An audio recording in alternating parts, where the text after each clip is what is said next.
کیا سمجھا ہے ان لوگوں نے جو یہ برے کام کر رہے ہیں؟ مراد کیا ہے؟ جو مسلمانوں کو ستا رہے ہیں۔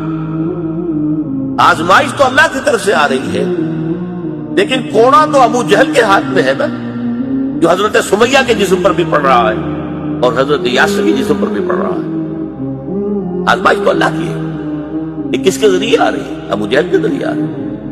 جو یہ حرکت کر رہا ہے وہ یہ سمجھتا ہے ان یسبقونا، کہ وہ ہماری پکڑ سے بچ جائے گا۔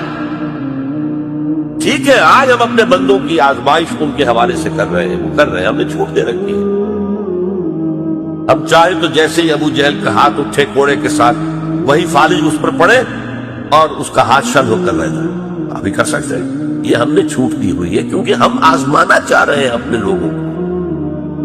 ہمیں امتحان لینا ہے، جو ہم پر ایمان کے دعوے دار ہیں، ہمیں دیکھنا ہے کتنے پانی میں ہے، کتنے کچھ اس کے لیے ثابت قدم رہ سکتے ہیں۔